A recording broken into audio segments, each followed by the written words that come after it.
ایسا کوئی گناہ نہیں جو اس سورت کو پڑھنے سے معاف نہ ہو، ایسا کوئی عذاب نہیں جو اس سورت کو پڑھنے والے پر آئے۔ حضور صلی اللہ علیہ وآلہ وسلم کا فرمان ہے کہ حضور نبی کریم صلی اللہ علیہ وآلہ وسلم نے فرمایا، میرے پاس جبرائیل آئے اور کہا، اللہ فرماتا ہے جو اس سورت کو پڑھتا ہے۔ محترم ناظرین، جامعہ ترمذی صفحہ نمبر 3338 میں وارد ہے کہ اچانک آسمان کا افق اٹھا، ایک فرشتہ حضرت جبرائیل امین علیہ السلام رسول اللہ صلی اللہ علیہ وسلم کے سامنے نمودار ہوا اور عرض کی، اے محمد صلی اللہ علیہ وسلم، آپ کا رب آپ کو سلام فرماتا ہے اور اختیار دیتا ہے، کہہ دیجئے کہ ایسا کوئی شخص نہیں جو گناہ عظیم رکھتا ہو، قرآن پاک کی یہ سورت پڑھ کر اپنی اللہ تعالیٰ سے بخشش طلب کرے اور اللہ تعالیٰ اس کی دعا قبول نہ کرے۔ اللہ تعالیٰ اس سورت کو پڑھنے کے ساتھ اس کی دعا مانگنا قبول فرماتا ہے۔ جو شخص روزانہ صبح اور شام یہ سورت پڑھے گا، اس کی روزی میں برکت ہوگی، عذاب قبر سے بچا رہے گا، موت کے وقت اس کی روح کے واسطے جنت میں داخلے کے لیے تمام دروازے کھول دیے جائیں گے۔ تو ناظرین، آج ہم آپ کو قرآن پاک کی ایک عظیم سورت کے بارے میں بتانے جا رہے ہیں کہ جو شخص اس سورت کی تلاوت کرتا ہے، اس کا کوئی ایسا گناہ نہیں جو اس سورت کو پڑھنے سے معاف نہ ہو، اور ایسا کوئی عذاب نہیں جو اس سورت کو پڑھنے والے پر آئے۔ محترم ناظرین، حضرت ابن عباس رضی اللہ تعالیٰ عنہ فرماتے ہیں کہ ہم رسول کریم صلی اللہ علیہ وآلہ وسلم کے ساتھ بیٹھے تھے اور آپ صلی اللہ علیہ وآلہ وسلم کے ساتھ حضرت جبرائیل امین سرگوشی فرما رہے تھے کہ اتنے میں آسمان کا افق اٹھا اور حضرت جبرائیل امین علیہ السلام سکڑ گئے اور ان کا بعض جسم بعض کے ساتھ داخل ہونے لگا اور وہ زمین کے ساتھ مل گئے۔ بس اچانک ایک اور فرشتہ رسول اللہ صلی اللہ علیہ وآلہ وسلم کے سامنے نمودار ہوا اور عرض کی، اے محمد صلی اللہ علیہ وآلہ وسلم، آپ کا رب آپ کو اختیار دیتا ہے کہ آپ شاہ حکومت نبی بنے یا عبادت گزار نبی۔ رسول اللہ صلی اللہ علیہ وآلہ وسلم نے فرمایا، اسی وقت حضرت جبرائیل امین علیہ السلام نے اپنے ہاتھ کے ساتھ اشارہ کیا کہ پستی اختیار کی جائے۔ پس میں نے پہچانا کہ یہ مجھے نصیحت کر رہے ہیں۔ میں نے کہا کہ عبادت گزار نبی بننا چاہتا ہوں۔ بس وہ فرشتہ آسمان کی طرف چڑھ گیا۔ پھر میں نے کہا، اے جبرائیل، میں تم سے اس کے متعلق پوچھنا چاہتا ہوں، مگر جب میں نے تیرا حال دیکھا تو روک لیا۔ اے جبرائیل، یہ کون تھا؟ عرض کیا، حضرت اسرافیل علیہ السلام تھے۔ جس دن سے اللہ تبارک و تعالیٰ نے انہیں پیدا فرمایا، تب سے یہ خدا تعالیٰ کے حضور صف بستہ کھڑے ہیں اور خدا تعالیٰ کے سامنے کبھی نظر نہیں اٹھائی۔ اس کے اور رب تعالیٰ کے درمیان نور کے 70 حجاب ہیں، کوئی نور بھی ایسا نہیں مگر جب یہ اس کے قریب ہو جائیں تو جل جائے۔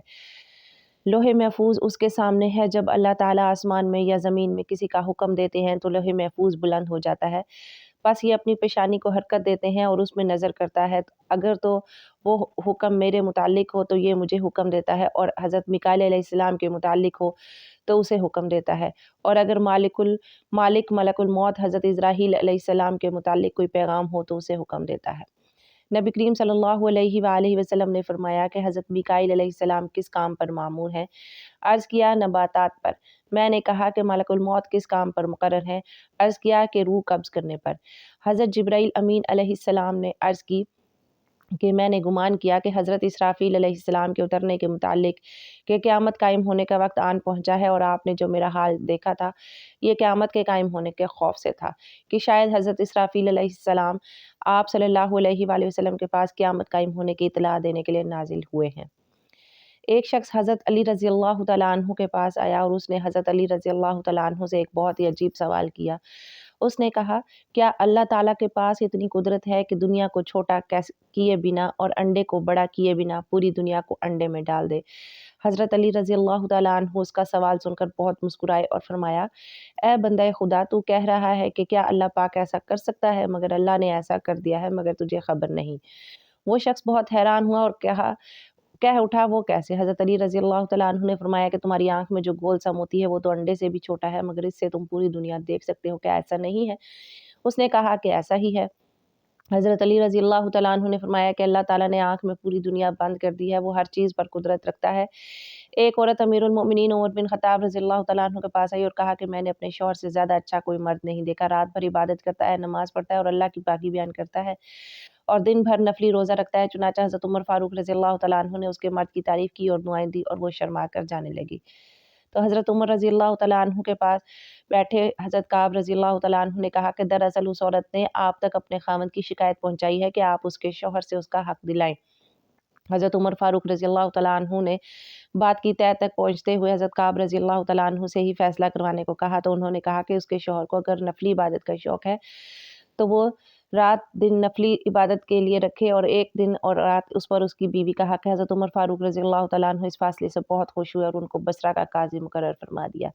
ایک مرتبہ کا ذکر ہے کہ بنی اسرائیل کی ایک عورت بڑی عابدہ تھی اور ان کے بادشاہ کی بیٹی تھی۔ ایک شہزادے نے اس سے منگنی کی درخواست کی تو اس لڑکے نے نکاح کرنے سے انکار کر دیا، اور پھر ایک ملازم سے کہا کہ میرے لیے ایک عابد، زاہد اور نیک آدمی تلاش کرو جو فقیر ہو۔ وہ لونڈی عابد اور زاہد کی تلاش میں نکلی اور ایک عابد زاہد کو لے کر اس شہزادے کی خدمت میں حاضر ہوئی۔ شہزادی نے اس سے پوچھا کہ اگر تم مجھ سے نکاح کرنا چاہتے ہو تو میں تمہارے ساتھ نکاح کرنے کے لیے تیار ہوں اور قاضی کے پاس چلتی ہوں۔ اس نیک شخص نے آمادگی سے کہا کہ تم مجھے اپنے گھر لے چلو۔ وہ بولا کہ اس کمبل کے سوا کوئی چیز میری ملکیت میں نہیں ہے، میں اسے رات کے وقت اوڑھتا ہوں اور دن میں اسے پہنتا ہوں۔ شہزادی نے کہا کہ میں تیرے حال پر راضی ہوں، اور یہ کہہ کر شہزادی اس نیک شخص کے ساتھ چل دی۔ وہ نیک شخص دن بھر محنت مزدوری کرتا اور شام کے لیے اتنا جمع کر لیتا جس سے افطار ہو سکے۔ شہزادی بھی دن بھر روزہ رکھتی اور شام کو افطار کے بعد اللہ تبارک و تعالیٰ کا شکر ادا کرتی اور کہتی اب میں عبادت کے لیے فارغ ہوئی۔ ایک دن اس نیک شخص کو کچھ نہ ملا اور انتہائی شاک گزرا۔ وہ گھبرا گیا کہ میری بیوی روزے سے گھر میں بیٹھی ہوئی ہے کہ میں اس کے لیے کچھ لے کر آؤں۔ یہ سوچ کر اس نے وضو کیا اور نماز پڑھ کر بارگاہ خداوندی میں دعا مانگی، اے اللہ پاک، تو جانتا ہے کہ میں نے تو اس سے دنیا کے لیے کچھ طلب نہیں کیا، اور میں تجھ سے اپنی نیک بیوی کے لیے، بیوی کی رضامندی کے لیے یہ طلب کرتا ہوں، تو مجھے اپنے پاس سے رزق عطا فرما، تو ہی بہترین رازق ہے۔ اسی وقت آسمان سے ایک موتی گرا اور وہ نیک شخص اس موتی کو لے کر اپنی بیوی کے پاس گیا، اور جب اس کی بیوی نے وہ موتی دیکھا تو ڈر گئی اور کہنے لگی کہ تم یہ موتی کہاں سے لائے ہو، اور ایسا قیمتی موتی تو میں نے اپنے باپ کے پاس بھی نہیں دیکھا، اتنا قیمتی موتی تو میں نے آج تک نہیں دیکھا۔ وہ نیک شخص بولا میں نے آج رزق کی خاطر محنت مزدوری کی مگر مجھے کچھ بھی نہیں ملا، اور میں نے سوچا کہ میری نیک بیوی روزہ افطار کرنے کی خاطر میری منتظر ہوگی اور میں خالی ہاتھ گھر واپس کیسے لوٹوں۔ میں نے اللہ تعالیٰ کی بارگاہ اقدس میں دعا مانگی اور اللہ تعالیٰ نے آسمان سے میرے لیے یہ موتی نازل فرما دیا۔ شہزادی بولی تم اسی جگہ جاؤ جہاں تم نے اللہ تبارک و تعالیٰ سے دعا مانگی تھی اور گریہ کے ساتھ بارگاہ خداوندی میں یوں دعا کرو، اے اللہ تعالیٰ، اے میرے مالک اور پروردگار، اگر تو نے یہ موتی ہمیں دنیاوی رزق کے طور پر عطا فرمایا ہے تو اس میں ہمیں برکت دے، اور اگر آخرت کے ذخیرے میں سے یہ موتی عطا فرمایا ہے تو اسے واپس لے لے۔ اس نیک شخص نے ایسا ہی کیا اور اللہ تبارک و تعالیٰ نے وہ موتی واپس لے لیا۔ اس نے واپس آ کر تمام حقیقت شہزادی کو بتائی تو شہزادی نے اللہ تعالیٰ کا شکر ادا کیا اور کہا یا اللہ، تو بڑا رحیم و کریم ہے۔ حضرت عبداللہ ابن عباس رضی اللہ تعالیٰ عنہ سے مروی ہے، وہ فرماتے ہیں کہ حضور نبی کریم صلی اللہ علیہ وآلہ وسلم نے فرمایا کہ میری امت والی عورتوں میں سب سے افضل ترین عورت وہ ہے جو اپنے شوہر کے ساتھ حسن سلوک سے پیش آئے اور اپنے شوہر کی خواہش کے مطابق فرما برداری کرتی رہے، اور ان کی ہونے والی اولاد اللہ کے سائے میں ہوگی سوائے ان کاموں کے جو گناہ کے کام ہیں، اور ایسی عورت کو رات اور دن میں ایسے 1000 شہیدوں کا ثواب ملتا ہے جو اللہ تبارک و تعالیٰ کی راہ میں صبر کے ساتھ شہید ہوتے ہیں اور اس کے اجر کی توقع اللہ تعالیٰ سے رکھتے ہیں۔ حضرت عائشہ صدیقہ رضی اللہ تعالیٰ عنہا فرماتی ہیں کہ جب حضرت علی رضی اللہ تعالیٰ عنہ ہمارے گھر آتے تو میرے بابا ابو بکر صدیق رضی اللہ تعالیٰ عنہ سارے کام چھوڑ کر ہمارے گھر آ جاتے اور حضرت علی رضی اللہ تعالیٰ عنہ کا چہرہ دیکھتے تو میں کہتی کہ بابا آپ ہمارے گھر آتے ہیں اور چہرہ علی کا دیکھتے رہتے ہو، اس کی کیا وجہ ہے؟ تو میرے بابا حضرت ابو بکر صدیق رضی اللہ تعالیٰ عنہ نے فرمایا کہ بیٹے غلطی نہ کرو، میں نے اپنے کانوں سے سنا ہے کہ رسول اکرم صلی اللہ علیہ وسلم فرماتے ہیں کہ علی کا چہرہ دیکھنا عبادت ہے، کہ رسول اللہ صلی اللہ علیہ وآلہ وسلم نے فرمایا کہ خواب میں میرے پاس میرے رب کا ایک آنے والا فرشتہ آیا، اس نے مجھے خبر دی کہ آپ صلی اللہ علیہ وآلہ وسلم نے یہ فرمایا کہ اس نے مجھے خوشخبری دی کہ میری امت میں سے جو کوئی اس حال میں مرے کہ اللہ تبارک و تعالیٰ کے ساتھ اس نے کسی کو بھی شریک نہ ٹھہرایا ہو تو وہ جنت میں جائے گا۔ اس پر میں نے پوچھا اگرچہ اس نے زنا کیا ہو، اگرچہ اس نے چوری کی ہو؟ نبی کریم صلی اللہ علیہ وآلہ وسلم نے فرمایا کہ ہاں، اگرچہ اس نے زنا کیا ہو، اگرچہ اس نے چوری کی ہو۔ حضرت کعب بن مالک رضی اللہ تعالیٰ عنہ فرماتے ہیں کہ رسول اللہ صلی اللہ علیہ وآلہ وسلم کی خدمت اقدس میں حضرت جابر رضی اللہ تعالیٰ عنہ حاضر ہوئے اور آپ صلی اللہ علیہ وآلہ وسلم کا چہرہ متغیر پایا۔ جب حضرت جابر رضی اللہ تعالیٰ عنہ اسی وقت اپنے گھر گئے اور اپنی زوجہ سے فرمایا کہ میں نے دیکھا کہ رسول کریم صلی اللہ علیہ وآلہ وسلم کا چہرہ انور متغیر تھا، میرا خیال ہے کہ بھوک کی وجہ سے ایسا ہے، کیا اب تیرے پاس کچھ کھانے کو ہے؟ بیوی نے عرض کیا واللہ اس بکری اور کچھ بچے ہوئے آٹے کے سوا گھر میں کچھ نہیں۔ حضرت جابر رضی اللہ تعالیٰ عنہ نے اسی وقت بکری کو ذبح کیا اور فرمایا کہ جلدی جلدی گوشت اور روٹیاں تیار کر دو۔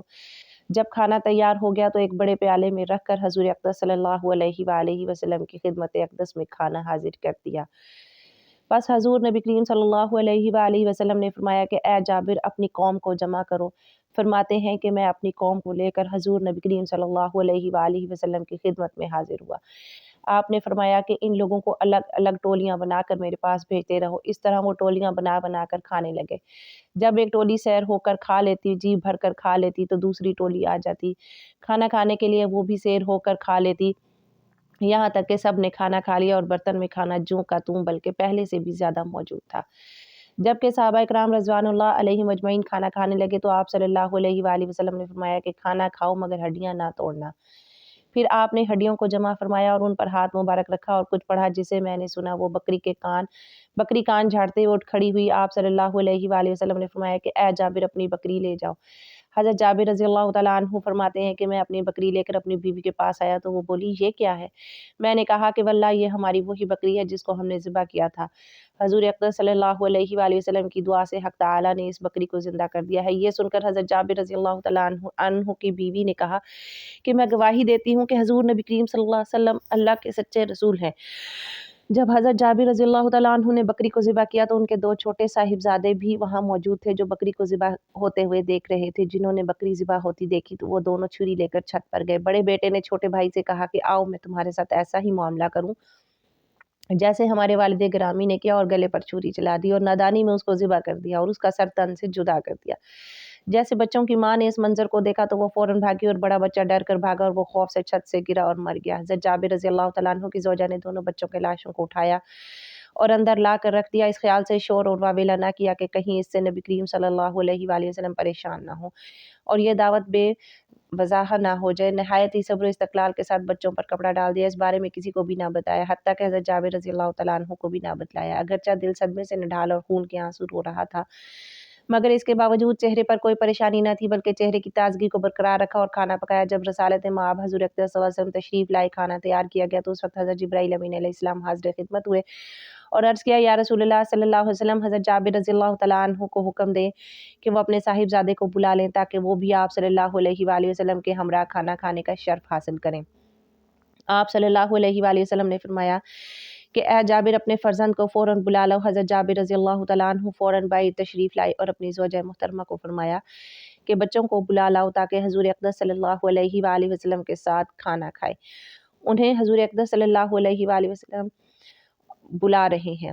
انہوں نے عرض کیا کہ بچے موجود نہیں۔ حضرت جابر رضی اللہ تعالیٰ عنہ نے آ کر حضور نبی محترم صلی اللہ علیہ وآلہ وسلم کی خدمت اقدس میں عرض کیا یا رسول اللہ صلی اللہ علیہ وآلہ وسلم، بچے گھر میں موجود نہیں ہیں۔ اس پر نبی اکرم صلی اللہ علیہ وآلہ وسلم نے فرمایا کہ اے جابر، اللہ تعالیٰ کا حکم ہے کہ جلدی بچوں کو بلاؤ۔ حضرت جابر رضی اللہ تعالیٰ عنہ دوبارہ اپنی زوجہ محترمہ کے پاس آئے اور فرمایا کہ اللہ تعالیٰ کا حکم ہے، اس لیے بچوں کو جہاں بھی ہیں جلدی بلا لاؤ۔ بچوں کی ماں جو پہلے ہی غم سے نڈھال تھی، آنسو کے سمندر کو آنکھوں میں سمائے ہوئے صبر و استقلال اور حوصلے کے ساتھ حضور پر نور رحمت عالم صلی اللہ علیہ وآلہ وسلم کی دعوت کر رہی تھی۔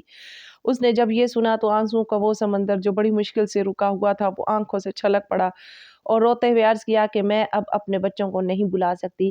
حضرت جابر رضی اللہ تعالیٰ عنہ نے فرمایا کہ روتی کیوں ہے؟ آخر وجہ کیا ہے؟ کیا بات ہے؟ مجھے بتاؤ تو صحیح۔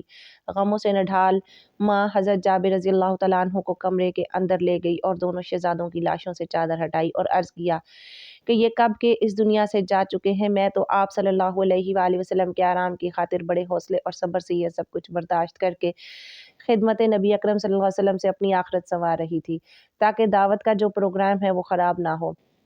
جب حضرت جابر رضی اللہ تعالیٰ عنہ نے یہ منظر دیکھا تو ان کی آنکھوں سے آنسو جاری ہو گئے کیونکہ اس سے پہلے آپ رضی اللہ تعالیٰ عنہ اس حادثے سے بے خبر تھے۔ دونوں شہزادوں کو اٹھایا اور حضور اقدس صلی اللہ علیہ وآلہ وسلم کی خدمت و برکت میں حاضر ہوئے اور ماجرا عرض کیا۔ حضرت جابر رضی اللہ تعالیٰ عنہ نے دونوں بچوں کی لاشوں کو حضور اقدس صلی اللہ علیہ وآلہ وسلم کے قدموں میں رکھا تو سارا گھر غمزدہ ہو گیا اور ماں کی ممتا جو پہلے ادب حضور اقدس اور آرام احمد مجتبیٰ صلی اللہ علیہ وسلم کے لیے خاموش تھی، زار و قطار رونے لگی۔ اللہ تبارک و تعالیٰ نے حضرت جبرائیل امین علیہ السلام کو حکم دیا کہ جاؤ میرے محبوب کبریا صلی اللہ علیہ وآلہ وسلم کی خدمت میں حاضر ہو کر میرا پیغام دو کہ اے محبوب دعا آپ فرمائیں ان کو زندہ ہم کر دیں گے۔ چنانچہ حضور نبی محترم صلی اللہ علیہ وآلہ وسلم نے اپنے دست مبارک دعا کے لیے بلند کیے، ابھی ہاتھ واپس نہ آئے تھے کہ دونوں شہزادے زندہ ہو کر اٹھ کھڑے ہوئے۔ وہ گھر جو پہلے دونوں صاحبزادوں کی موت سے افسردہ اور غمزدہ تھا، اب خوشی سے پھولے نہ سماتا تھا۔ حضور اقدس صلی اللہ علیہ وآلہ وسلم نے دونوں شہزادوں کے ساتھ مل کر کھانا تناول فرمایا۔ سبحان اللہ۔ تو ناظرین محترم، وقت کی نزاکت کو مد نظر رکھتے ہوئے آپ کو اس صورت کے بارے میں بتاتے ہیں کہ جس کے بارے میں حضور صلی اللہ علیہ وآلہ وسلم نے ارشاد فرمایا کہ میرے پاس حضرت جبرائیل امین علیہ السلام حاضر ہوئے اور عرض کی کہ جو اس صورت کی تلاوت کرتا ہے اللہ تبارک و تعالیٰ اس کو تمام گناہوں سے بخش دیتا ہے، اس کی ہر دعا کو قبول فرماتا ہے، اس پر کوئی عذاب نہیں آتا اور اس کی تمام دعائیں قبول کی جاتی ہیں۔ اور جو شخص صبح شام اس صورت کی تلاوت کرتا ہے اس کی روزی میں برکت ہوگی، عذاب قبر سے بچا رہے گا، موت کے وقت اس کی روح کے واسطے جنت میں داخلے کے لیے تمام دروازے کھل جائیں گے۔ تو ناظرین محترم، وہ سورت الواقعہ ہے۔ ناظرین، اس سورت کو پڑھنے کے لیے آپ نے سب سے پہلے وضو کرنا ہے۔ وضو کرنے کے بعد ایک مرتبہ آپ نے حضور پاک صلی اللہ علیہ وآلہ وسلم کی ذات اقدس پر درود پاک کا نذرانہ پیش کرنا ہے۔ ایک مرتبہ ثواب کے لیے میرے ساتھ بھی درود پاک پڑھ لیں۔ اللہم صلی علی محمد وعلی آل محمد کما صلیت علی ابراہیم وعلی آل ابراہیم انک حمید مجید۔ اللہم بارک علی محمد وعلی آل محمد کما بارکت علی ابراہیم وعلی آل ابراہیم انک حمید مجید۔ درود پاک پڑھنے کے بعد آپ نے سورت الواقعہ کی ایک مرتبہ تلاوت کرنی ہے۔ اس سورت کو اگر آپ صبح شام پڑھنا چاہیں تو صبح شام بھی پڑھ سکتے ہیں، ورنہ اگر آپ اس کو روزانہ رات کو سوتے وقت پڑھنے کا معمول بنا لیں تو ایسا کوئی گناہ نہیں جو اس سورت کی تلاوت کرنے سے معاف نہ ہو، اور ایسا کوئی عذاب نہیں جو اس سورت کی تلاوت کرنے سے پڑھنے والے پر آئے۔ یہ سورت اپنے پڑھنے والے کے لیے سفارش بن کر آتی ہے اور اللہ تعالیٰ سے اس کی بخشش کروا لیتی ہے۔ اس سورت کی تلاوت کرنے والے کے لیے قبر کی منزلیں آسان کر دی جاتی ہیں اور یہ سورت اپنے پڑھنے والے کو اللہ تعالیٰ کی بارگاہ میں بخشوانے کے لیے حاضر ہو جاتی ہے، حتیٰ کہ تلاوت کرنے والے کو بخشوا لیتی ہے۔ اس سورت کی روزانہ تلاوت کرنے والے کے لیے عذاب قبر سے اس کو نجات دے دی جاتی ہے اور موت کے وقت اس کی روح کے واسطے جنت میں داخلے کے لیے تمام دروازے کھول دیے جاتے ہیں۔ سبحان اللہ۔ تو ناظرین، آپ نے اس سورت کی تلاوت کا معمول بنانا ہے تاکہ آپ کی دنیا اور آخرت سنور سکے اور دنیا اور آخرت کی اور قبر کی منزلیں آسان ہوں۔ ناظرین، دعا ہے کہ اللہ تعالیٰ نیکی کی بات کو سننے، سمجھنے اور اس پر عمل کرنے کی توفیق عطا فرمائے۔ میرا سنانا اور آپ کا سننا اپنے بارگاہ الہی میں قبول و منظور فرمائے، آمین۔ ناظرین، گزارش ہے کہ اللہ تبارک و تعالیٰ کے 99 ناموں میں سے کوئی ایک نام لکھ کر کمنٹ سیکشن میں ضرور شیئر کریں۔ اللہ تعالیٰ ہم سب کا حامی و ناصر ہو، آمین۔ جزاک اللہ۔